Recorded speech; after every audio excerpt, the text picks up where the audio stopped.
Did I already play this one, Copes? Unfortunately, not this year. I don't think you have. I think maybe in the past, but I'm okay with this one based on what we're facing here. I'm not going to call you out on this one, dude. 16 weeks. Let's not repeat anything. I mean, come on, man. That's sad that you have to say that. I don't think this year. It's possible with you, man. But man, I don't know. No, I've kept track of all the songs, Steve. First time this season. First time Petty for and sure. a damn this year. good one. Yeah, it's a good one. Good pick there. All right. So why today? Why today? And why do we go back to a song today? And what's the point of we won't back down here? No, we gotta look. I don't.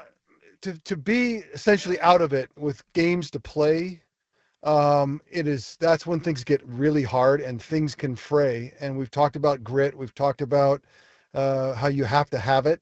And I think you speak so much to next year with how you finish here, because everybody knows there's not that much to play for. So let's just take a really hard look and watch what the core grit of this team looks like. And all the, actually people say, well, there's nothing to get done in these next 3 weeks. And I say a huge amount could be done in the next 3 weeks and how we play, and especially the grittiness that we show in a place where it's not necessarily with huge expectations. So we were playing a cut before you came on from a couple of weeks ago when you were on with us, and you were talking about Kyle Shanahan's sort of track and his resume and his record and stuff looks a lot like Andy Reid's in where he was in Philadelphia to where he is now. And you talked about how Andy Reid has had to reinvent himself, and you sort of mentioned that about Kyle Shanahan. And we've been discussing what that could mean in reinventing yourself. Is it about bringing in another offensive coordinator like he had with McDaniel, where he's still the play caller, but there's more cooks in the kitchen trying to figure this thing out? When you say reinvent yourself or what Andy Reid has done, what would you say he did do that was successful in his reinvention, and where do the 49ers go? What can Kyle do to change? So at a 30,000-foot level, what you have to do to reinvent yourself is look what defenses have done to try to answer your latest invention. Like the cool stuff that he was doing. What did defenses do to get used to it and then to defend it? Because in today's NFL, you got 11 guys. You can only deploy them in so many ways because 11. Like, it doesn't change, and so you might have now created a defensive now overloaded for something that you used to do.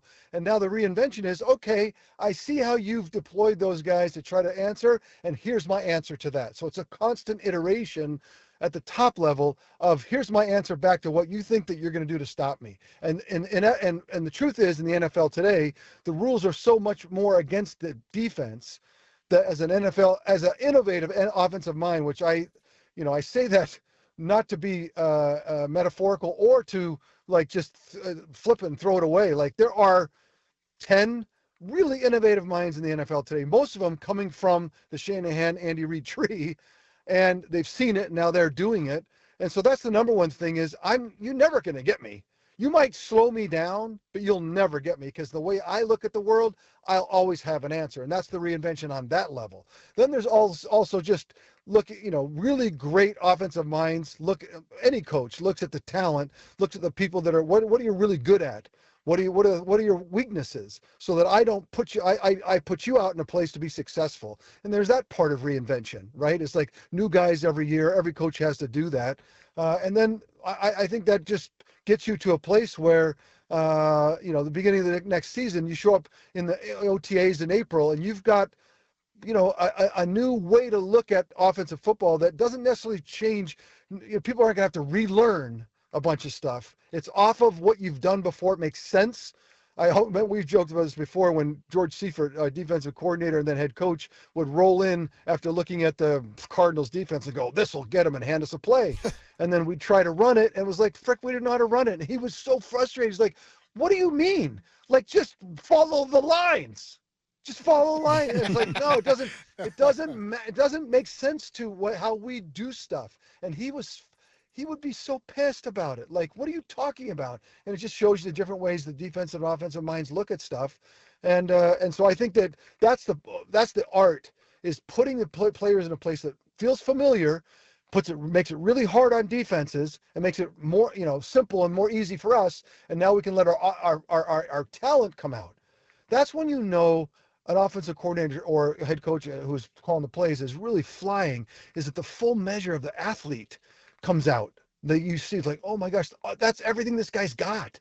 And that's when, as an athlete, of course, in a team game, when you're kind of screwed if you're with a coach or with a team or bad owner or something else, you never actually get your full self out there. You fight for it, you give it every week, but you need lots of help to get it out. And so that's why when I say, look, if I could run anywhere, right, I run down to Santa Clara, it's because I think the full measure of who I am as a human, as a player, as an athlete, would come out.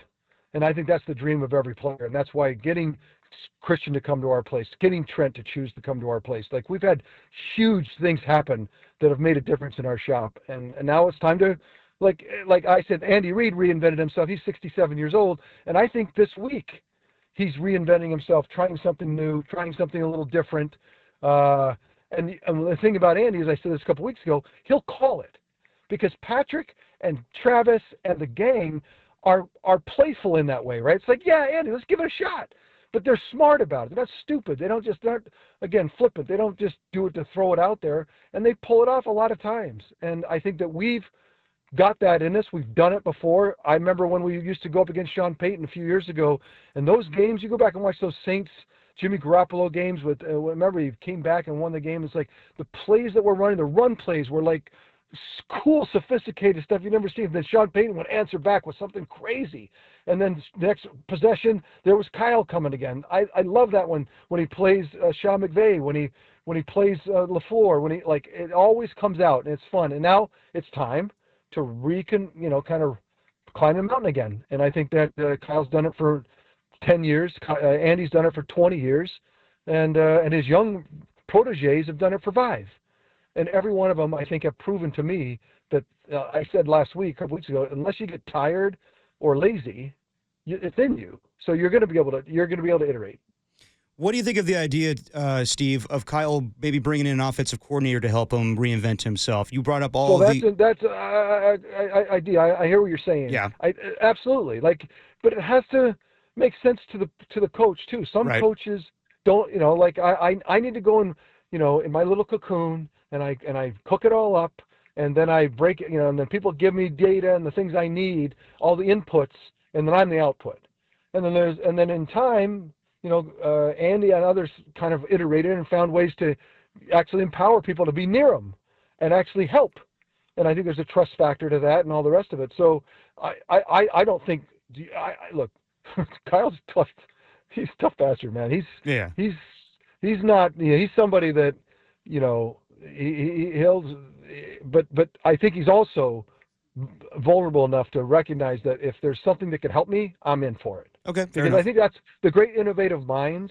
I think are recognize when my stuff's not working anymore or they caught up to me, and that's the vital part of being a great offensive mind is that you see all this happening and then you see where you might have holes and let's go fix them. And if somebody can help me, I gotta believe he's got the humility to go, say, look, come help me. I'd love it. I can't imagine him not. So how did the great offensive minds that you work with reinvent themselves? The Bill Walshes, the Mike Holmgrens, the Mike Shanahans, when they didn't have success, how did they reinvent themselves? It's funny, the West Coast system that Bill started in 1981, we were running it in 1995, 15 years later, and people were still spinning around in a circle. It's like it's amazing to me that innovation that was ahead of anyone else doing it. No one else. And then I think that's what happened. The league saw it in 1984 when Joe and Dan Marino got up against it at Stanford Stadium. And then remember Joe ran circles around Dan and the Dolphins and the offense and what it was doing. And you'd think everyone would have clamored for it or let's do that. That's working great. Nobody. It wasn't until Mike Holmgren left for Green Bay.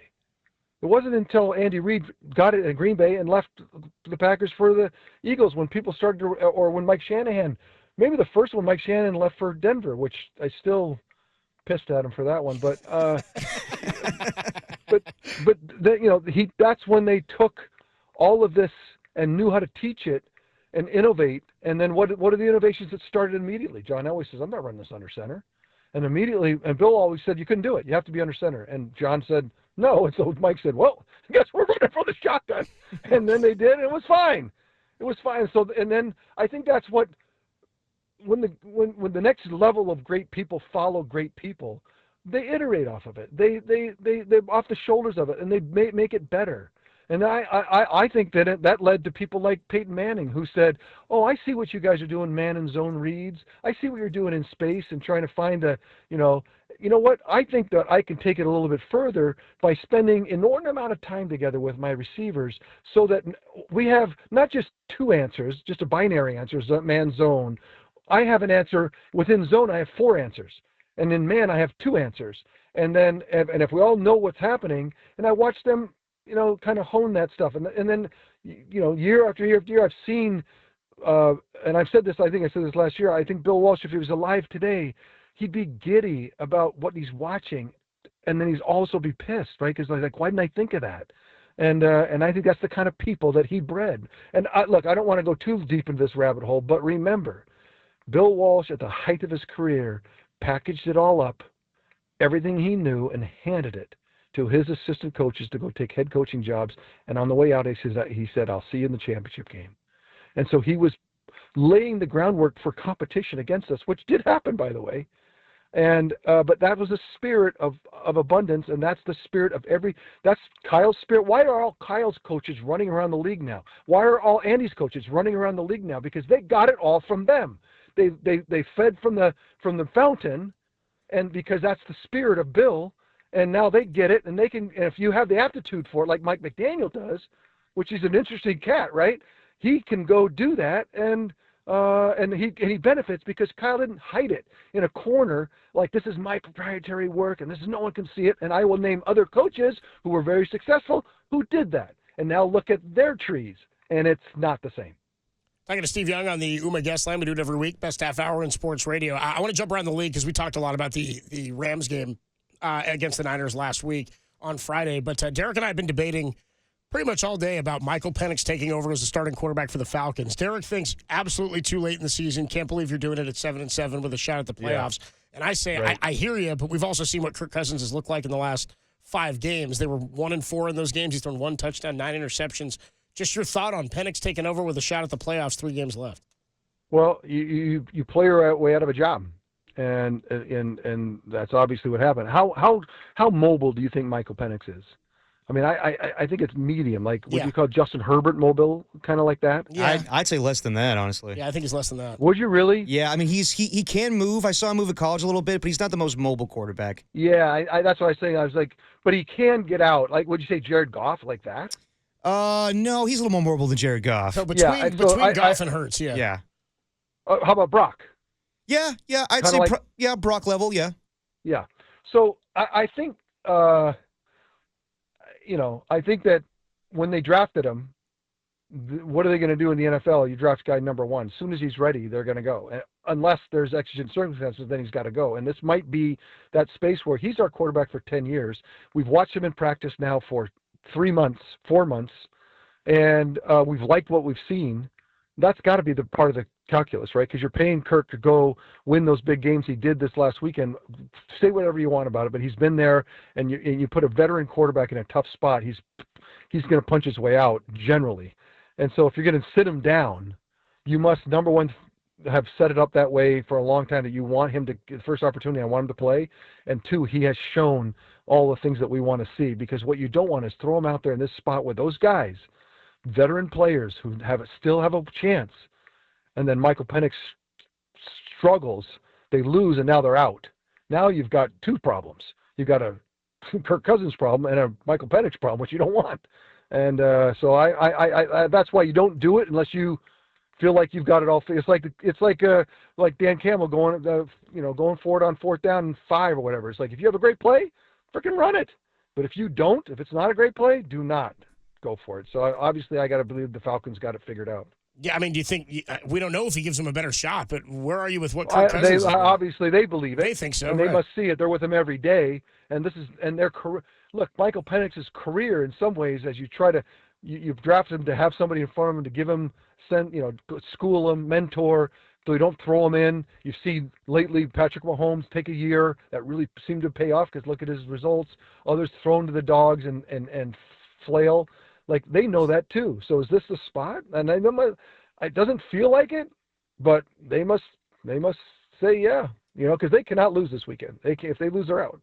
Steve Young, by the way, sponsored by Friedman's Appliance, proudly serving all of Northern California with a wide selection of luxury appliances. Visit them in Pleasant Hill to see the Friedman's difference, and by Putnam Family Dealerships car shopping, driven by you. Just circling back to the 49ers, we talked about the DeAndre Campbell thing last week, but just your thoughts on how it played out for the 49ers, where they got a little bit creative with the suspension and going to try to recoup some money. And we still haven't heard from Campbell, but just how the Niners side of it played out. What did you think? Yeah, I mean, it's a crazy thing, guys. It's a death. When he marched in, that was a death to his career, and I think he had to have. I mean, he's been around long enough to know that he must have made that choice. I can't imagine him. It wasn't like it was exigent, like I'm my brain's gone. I don't know what I'm doing. I'm fine. You know, like he walked in, like that was it. And I think that maybe that's what he said to himself. A guy that's played that long, you have to be able to say, if I'm being escorted to the locker room, this is it for me. Yeah. And so this is just a fulfillment of that, right? Like, we're not going to let you go play and try to save someone else's season. You can't walk off our field and go play, and we're not going to pay you. So, yeah. So Kyle was asked today about DeAndre Campbell and questioning if he ever fit the culture in the locker room. And they, said going forward, we have to find guys that really want to win. And based off of last year coming up so close and not, fulfilling the destiny, that they have to be better about that going forward. When you guys were so close in 92 and 93 and didn't win the NFC championships, you guys brought in a lot of free agents in Deion Sanders, Ken Norton Jr., and Gary Plummer. Obviously, you need those guys to win the Super Bowl, but was it kind of a weird deal where you had to tell these guys, look, we were so close, and you have to fit our culture to be a part of this locker room? Our culture was so thick. Who we were, Ronnie Lott built that culture. I mean, there's a lot of guys, but Ronnie was the king of that culture. And when Ronnie left, it didn't go away. I mean, who we were, how we thought about things, the mental toughness, the on the road, kind of grittiness, selflessness. We solve things in the locker room. The coach doesn't have to come down and spank us. Like, we take. That's a weird thing to say. Discipline us. I don't know. Either way, when I say something weird, I got to catch it fast. That's just too weird. But you know what? You get. You get the intent, but we take care of it, right? We take care of our locker room self-police. I said, great locker room self-police. And so I believed in 19 and last year, we had a great locker rooms that could you bring on 3-4 guys. It's fine. Even if they weren't perfect for the culture, they got it. They saw it and they recognized, I'm not stupid. I recognize what's going on here and I'm going to get on board. And I remember Deion was that way. Like, I told you that story when he showed up and he said, look, you don't need to worry about me. I'm a great teammate. I will be there at every call, but otherwise it's going to be a parade and, get your popcorn. It's going to be fun. And so he's every inch of that. And so I think our locker room, I got to believe our 49er locker room still hasn't frayed to a point where we have to worry about somebody that doesn't fit. Now there's toxic personalities. If there's a toxic personality, their culture, toxic personalities can crush culture. It doesn't sound like he was a toxic personality. And so I think, look, you bring in people you think can help and you think your culture's strong enough to withstand somebody that's not necessarily totally on board. I'm okay with that. But your culture's got to be tough enough for it. You got to be ready for it. You have to have the group that's set. And this season's going to test that. And so next season's locker room, that'll be the first thing I'm going to be watching for, is this locker room really up for it, up for another run.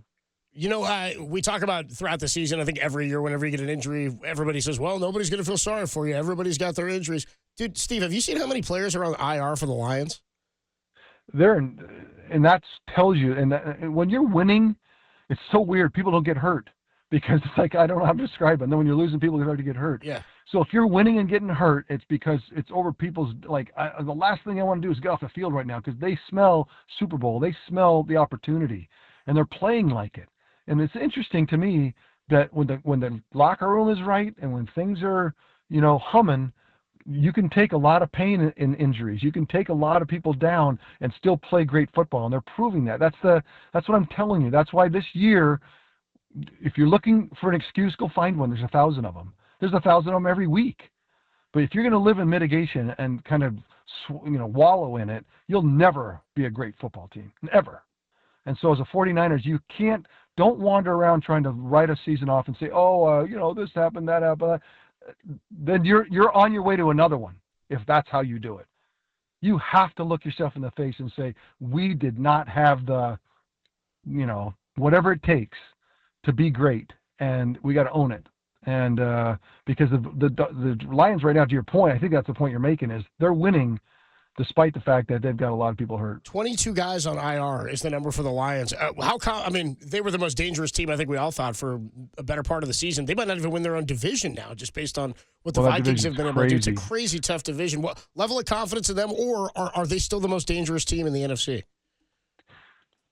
They're not the most dangerous because Jared Goff is not prototype. And so it takes longer, more efficiency.